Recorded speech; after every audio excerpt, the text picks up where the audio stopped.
I have to check. Oh, just give me a second. Yeah. Happy to welcome you here on International Speech Contest, guys. You are really lucky. You're really happy to witness this contest, which takes place only once a year. We have five very bold, brave, very cool participants who have prepared their speeches quite thoroughly and who will represent our clubs further. The winners, I mean. I would like to ask you to switch your phones, not to distract our speakers. Helps. Not only me is nervous, but they're also nervous. So please don't distract them. Make your phones tuned here. Okay, no problem. What are the rules for international speech contest? They're really simple. The speech should be original, and it shouldn't contain more than 25% of quotes and paraphrasing. The speaker shouldn't reference to any other contestant or contestant's speech. Another rule that the speech shouldn't have any objectionable language, anecdotes, shouldn't have any offense material. And timing. Timing is also very important. The speech should be starting from 4 minutes 30 seconds up to 7 minutes 30 seconds. The rules are really simple. And to make sure they are followed and observed, I have to invite to the stage our chief judge. Please welcome Anya Satyashenko.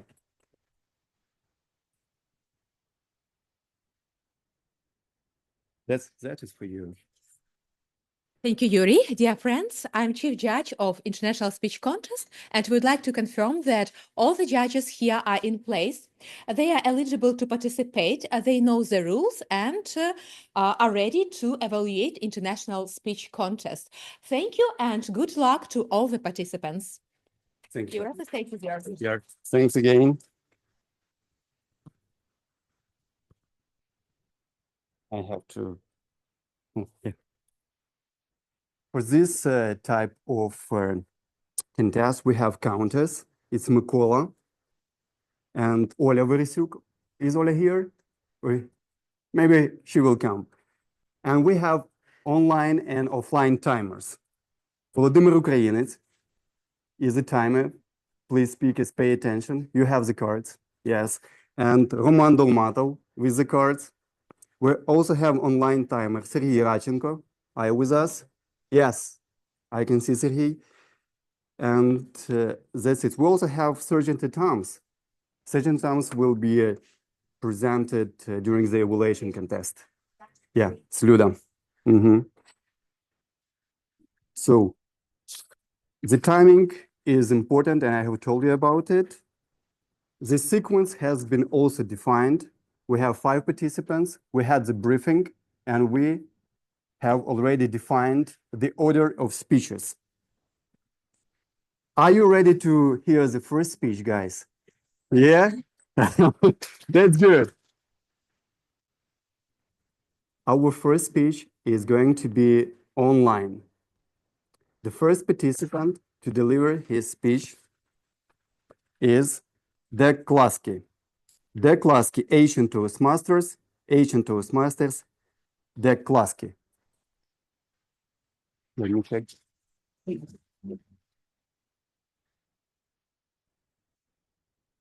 Age and Toastmasters. Life is judged in minutes.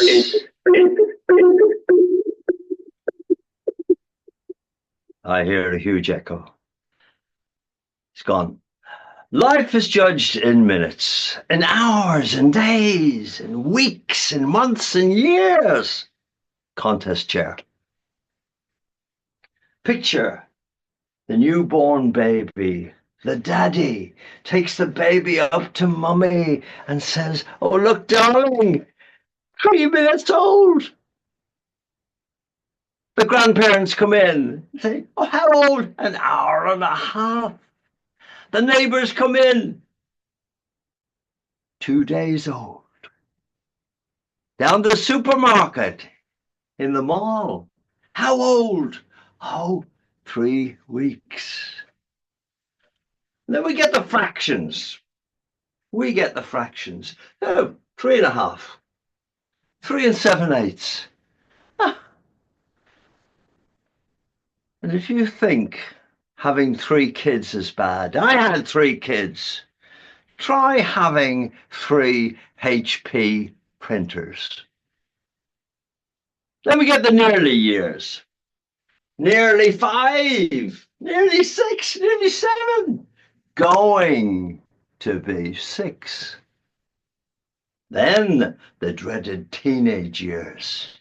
And again, if you think having a teenager is bad, try having a Nissan Qashqai with a flat tire and a dead battery. Then we get the no age. 17. But at 17, she can have a driving license. A license to kill. When I was 17, you could go into, in Ireland, you could go into any post office and buy a driving license. A license to kill for £1. Now, she wants a motorbike. A license to kill herself. Celebrating 18. 18. The key to the door. You're becoming 21. Becoming 21. Now, should you join Toastmasters? Not only the keys to the door, but you can't get rid of her. You turn 30 like sour milk. Sour milk turning 30. Now, should you join Toastmasters? Are you making enough money? Pushing 40. Whoa, put the brakes on. Here's an interesting thought. If we taught at school that everyone should be rich by the age of 40, that it was expected, would that make a difference to the world? Before you know it, you reach 50. Have you made enough money? You make it to 60. They didn't think you would. So, let's recap. You become 21, you turn 30, you're pushing 40, you reach 50. You make it to 60. Now, should you join Toastmasters? You hit 70 like a brick wall. You get into your 80s, like getting into your pajamas. You can stay in your pajamas all day. How many have done that? 90. It all starts to go backwards. Now, you're going to be 92. 93.5, 93 3/4, 7/8 at 104 months, 102 and 6 weeks, 120 and 3 minutes. So how do you get to that age? That's an interesting question. Throw away the numbers and join Toastmasters. Like Dorothy, my friend, at 96, did a speech last Monday. She went paragliding at 83. Join Toastmasters and forget about your age. Forget about your weight. Forget about your heart. The doctor has paid fortunes to look after you. Let him worry about your age, your weight, your heart. And remember this message. At age 4, success is not wetting your pants. At age 12, success is having friends.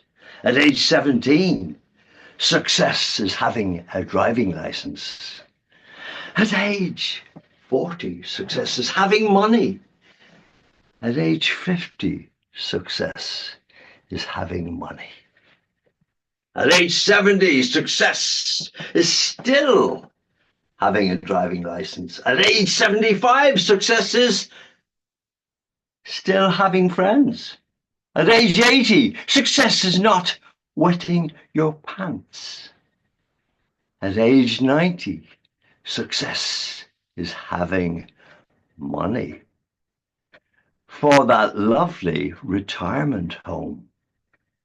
But real success, real success, real success is joining Toastmasters. Red. Contest chair.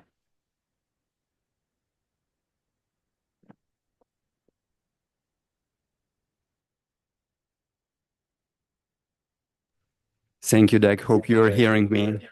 Thank you for the speech. Now we are having 1 minute of silence for our judges to fill in the ballots. 1 minute of silence. Please, timers, take 1 minute and signal me when it's over.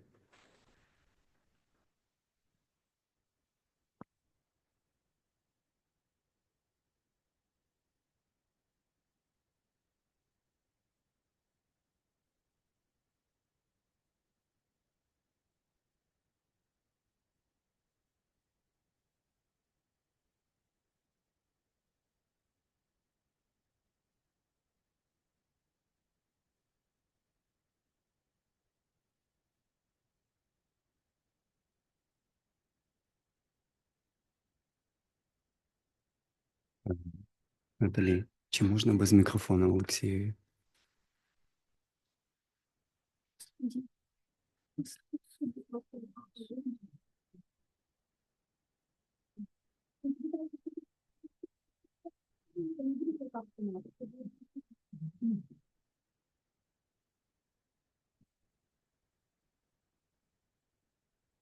One minute is over. Thanks, timers. Now it's time to announce our second speaker. Second speaker, Oleksii Aleynikov, patient. Patient Oleksii Aleynikov. Як його? Нормально? Чутно? Все добре?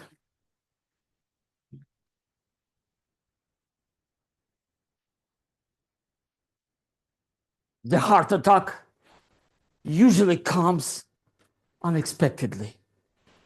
Just a second ago, I was talking to my dad, and now I helplessly tried to reanimate him.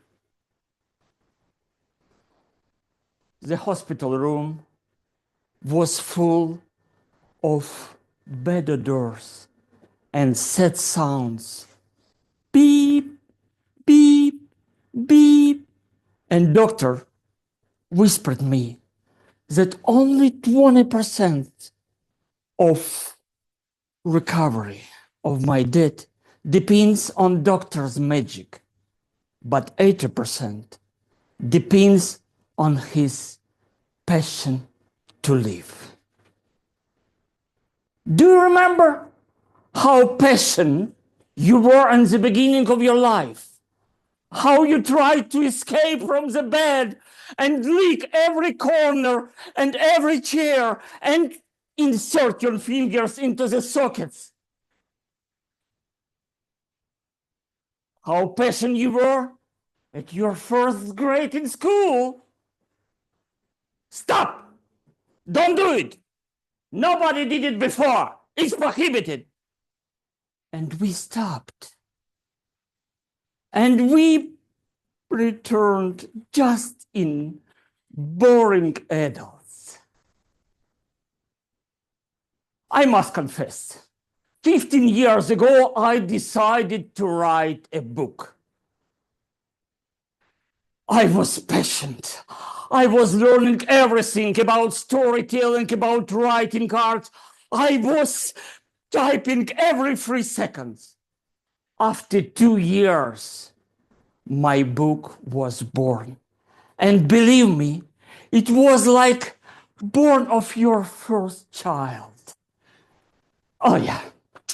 Unfortunately, I'm still not as famous and rich and successful as Stephen King or John Rawlings, but I adore these moments when I am sitting in front of the screen because it fills me with joy and passion. How passionate you are! Did you enjoy every moment of your life? Or you just woke up in the morning and like zombie moving to the hated job? Believe me or not, are you driving in an expensive car or just in overcrowded metro wagon? You already dead before your real passing if you are lost your passion. My dad recovers first, fast, because at that moment, my son's wife was expecting a child.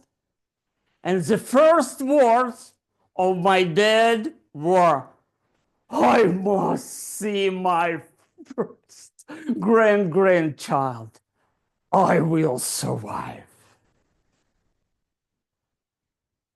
Our life give us every day 1,000 opportunities to change your life, launch new startup, or find a new interesting job, write a book, or create the music.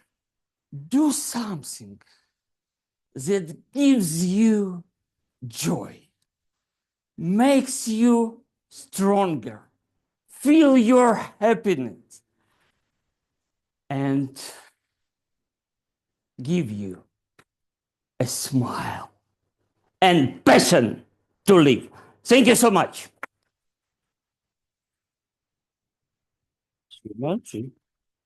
Mhm.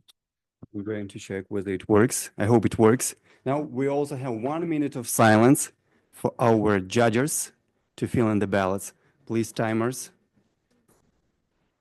take 1 minute of time and signal me when it's over.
See that.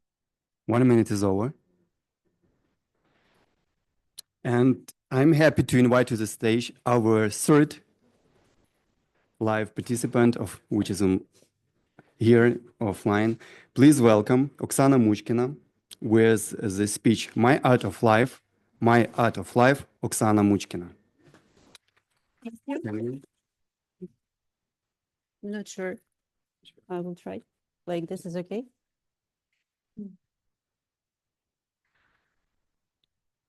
Hello, everyone. So, my art of life. You know, I think everything in life is art. How you dress, what you do, the way you talk, and how you decorate your apartment or your house, the food you make, or the way you feel. So, everything is about art. Those were words of a famous British actress, Helena Bonham Carter. And those words brought some sweet memories of mine. When I was a child, I totally enjoyed every single day. I could imagine whatever I wanted and could get whatever I needed because I had my own world full of possibilities and exciting ideas.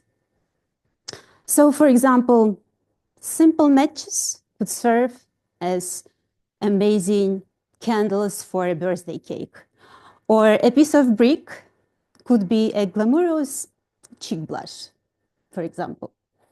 So using my imagination, I could create whatever I wanted whenever I needed. You know, being children, we are somehow very sensitive to the world around us. We are tuned to the world's vibration. And that's why when we really want something, we get it. We simply and magically get it.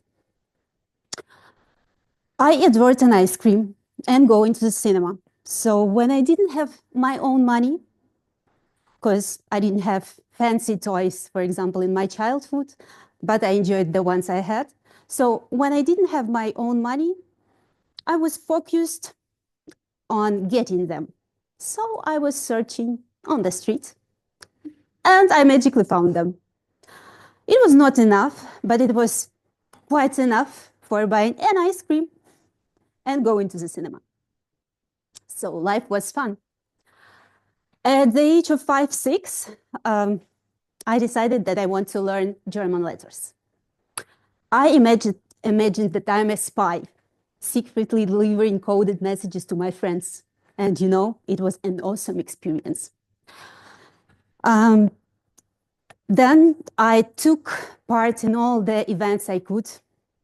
I sang the songs, and music really influenced my heart because when I heard some songs, I could cry listening to them. So deeply music was entering my soul.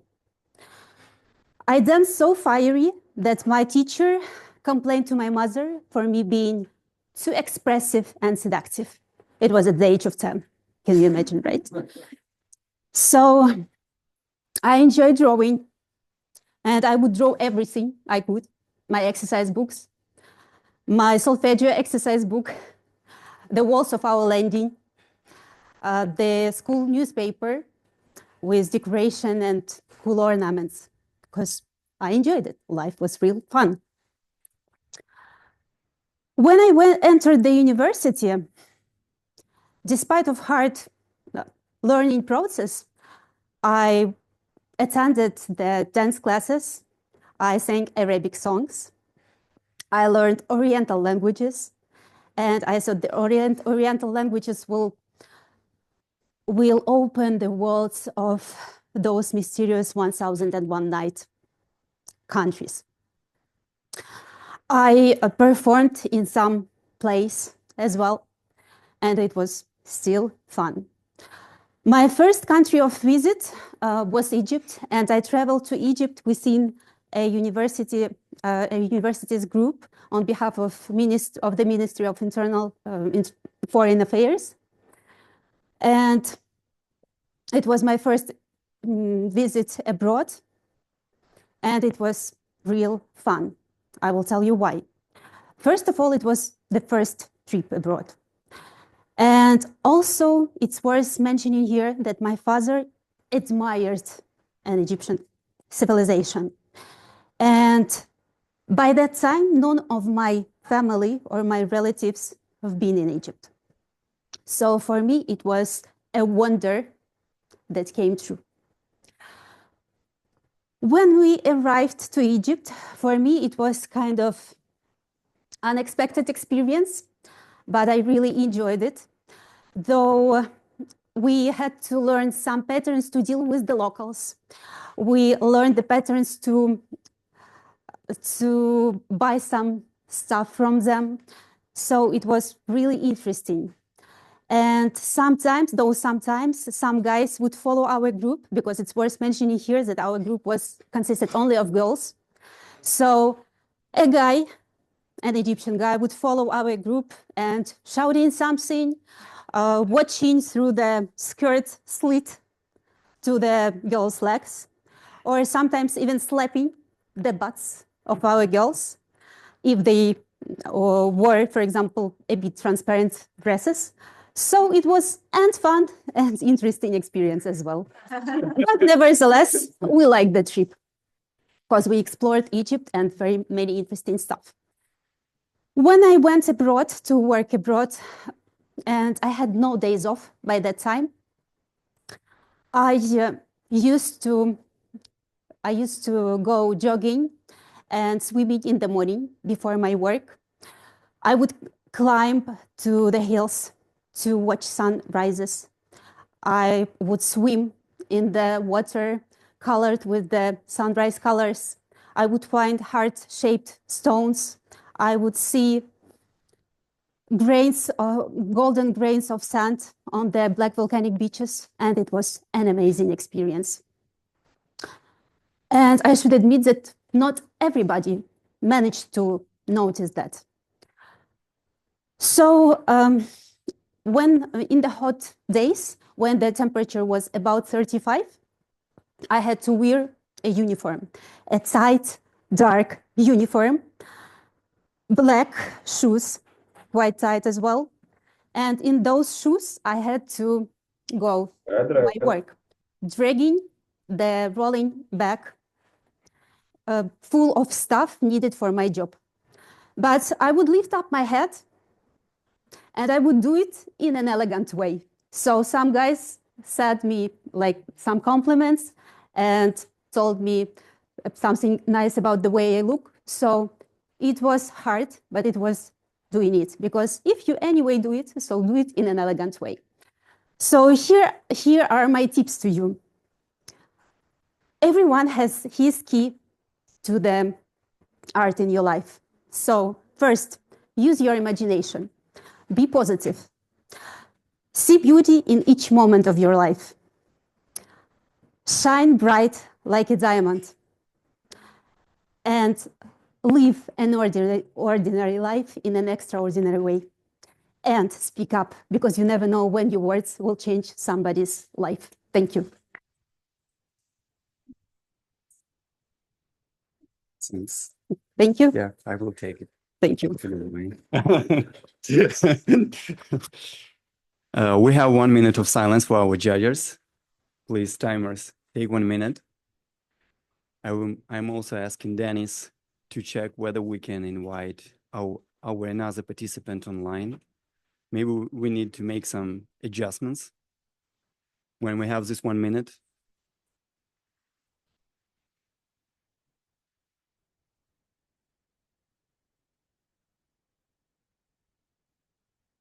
Please check if we can invite him, another participant.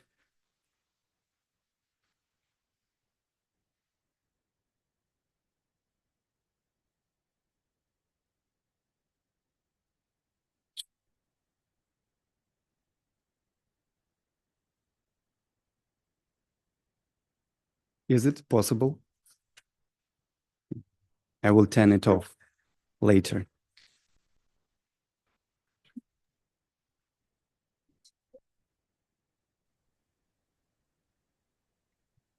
One minute is over.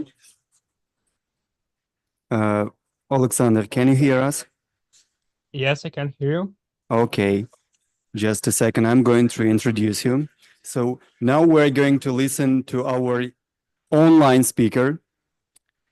Please welcome Oleksandr Myronchuk. A Tale of Party Panic. A Tale of Party Panic, Oleksandr Myronchuk.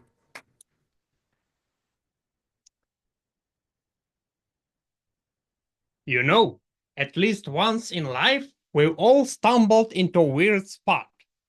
Like you're at the birthday party, glancing around, and suddenly realize you have no idea whose birthday this is.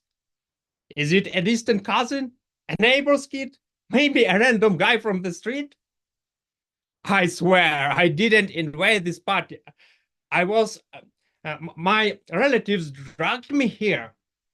It would be something like, it would be a small gathering, they said.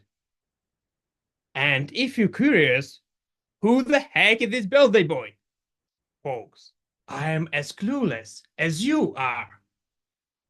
By the way, does anyone else have a similar story? Or had this only happened to me? Let me break from this chaos to introduce myself. I am an experienced Toastmaster speaker. I delivered prepared speeches, improvised on a random topic, evaluated other speakers, and even tried myself at being a Toastmaster. But that day, the real challenge hit me like a ton of bricks. They said, let's share the heartwarming story about the birthday boy and give him some nice wishes. And guess who's up first? Me! My heart thumped like a bass line at a rock concert. My hands shook like I was wrestling a live chainsaw. My eyes bugged like a headlights in a fog. I cursed myself for scarfing down the triple layer chocolate wrap instead of planning an escape. Too late. The last bite slipped down my throat like a sugary death warrant, locking me into giving this speech. I tried a pep talk. Come on, Sasha, you got this. You're a pro. Spoiler, I wasn't buying my confidence build. I was overcome with panic. I started to think of at least some tactics. And then, the first thing that came to my mind, imagine a support team. To my left, Quentin Tarantino. That's wild genius. The guy's confidence splits out like a kitchen bottle with no lid. Just a glorious mess. To my right, James Bond. Suave as ever, rocking attacks like he's about to charm the cake into slicing itself. And behind them, the Chief and Dale. Okay, never mind. They was useless. So, I dug deep to recall the birthday boy. I started thinking. 2 hours later, I declared, I remember meeting you 20 years ago. I ran up and yelled, hello! He was beamed. Touched by my memory, the crowd nodded, impressed. I was pretty proud too. Until I realized he was turning 18. Yeah, I either invited a time machine or mistaken him for a toddler I once scared at the park. Who's talking? James Bond, zip it, stop flirting with the guests. Ruining my flow. What the stench? Oh, Tarantino, put that cigarette out. I'm sorry, my pauses got no chill. Back to the party.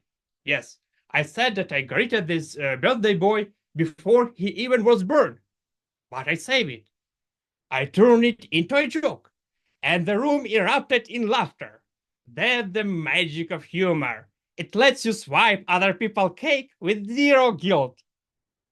Let you swipe other people's cake with zero guilt?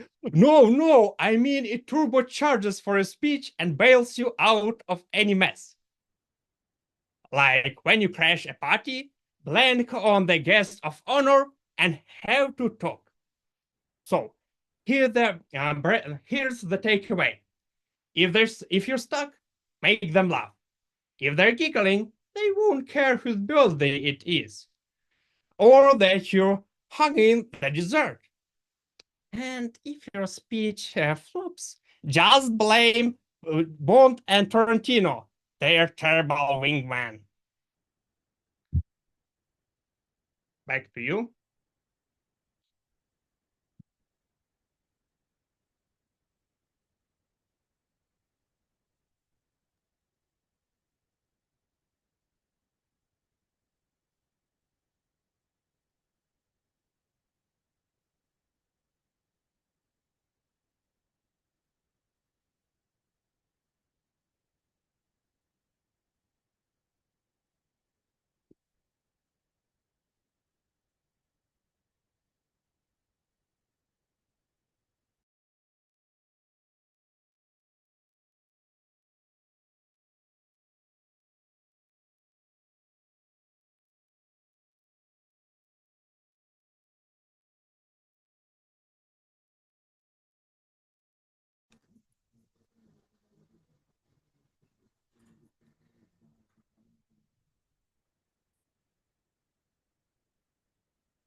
Is it over?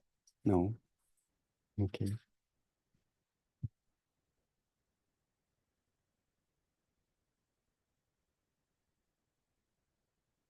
Thank you. 1 minute is over, and I'm happy to invite to the stage our fifth, last but not the least, speaker. Please welcome Nataly Parubocha, A Tiny Giant Leap. A Tiny Giant Leap, Nataly Parubocha.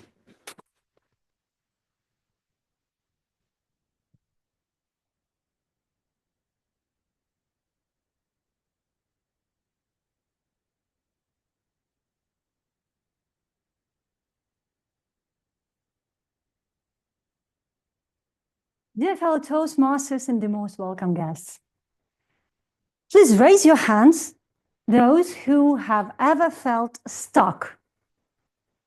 So I'm not alone.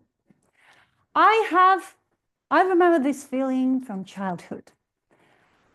I have it each time my brother and I played chess. At first, everything would go smoothly, moving pawns, building strategies until we had to exchange pieces.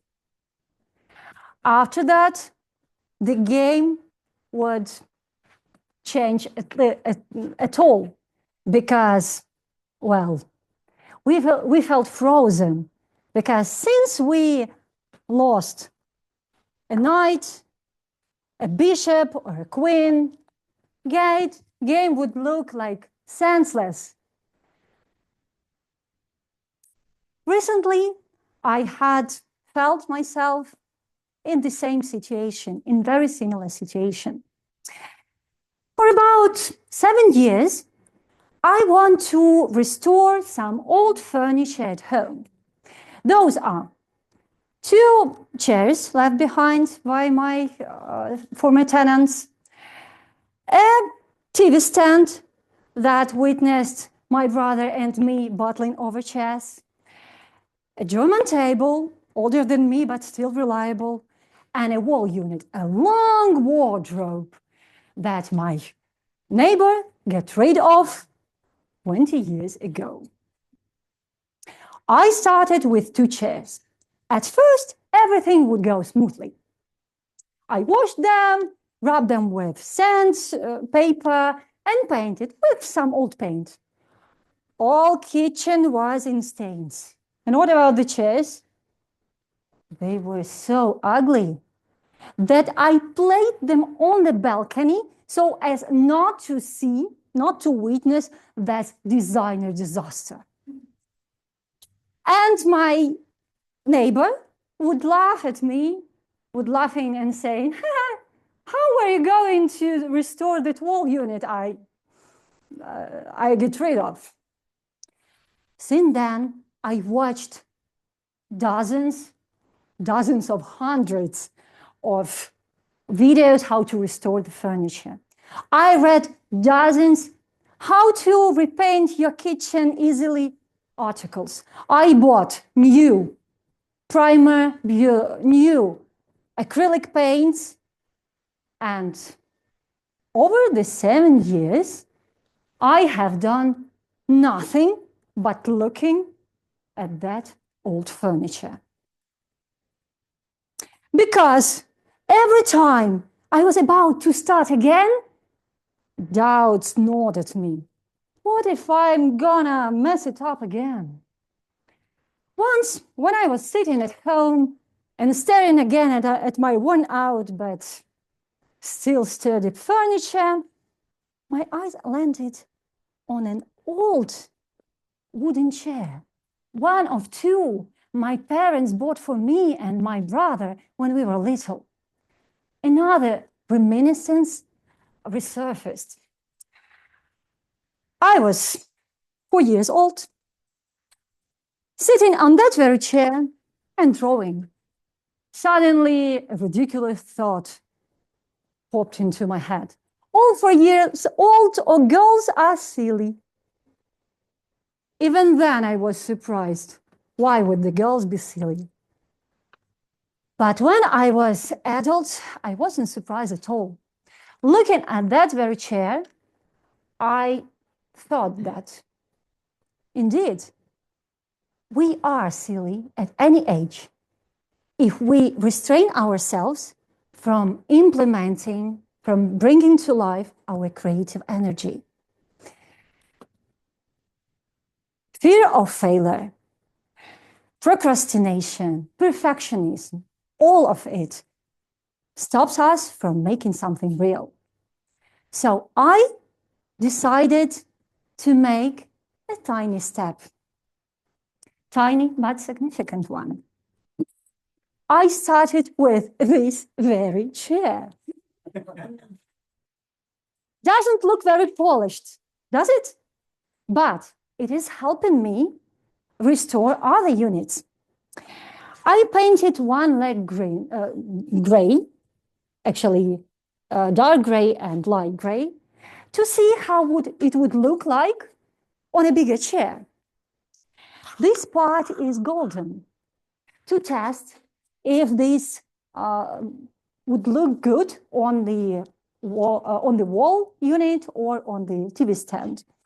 And the seat is walnut and green, to understand if those two colors go well together. Such a small turn, such a small trick, yet it unlocked my creative energy. And by the way, it's not the first time I'm using it, because I did the same to successfully use my career opportunities.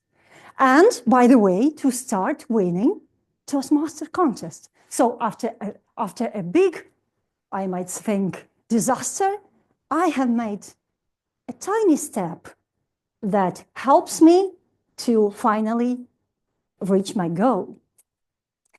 Yet this chair, messy, like, yes, it's a classic mess. However, it earned its place among our family albums as a reminder that life is full of obstacles and challenges. However, it's no reason to quit the game. Just rethink the strategy and make the next move, probably with a pawn. Remember the words of the first astronaut who stepped onto the moon. One small step for a man, a huge leap, giant leap for mankind. So what's your next tiny, huge leap?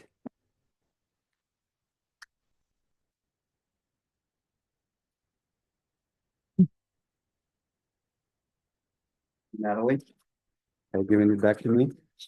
Here, making sure whether it is.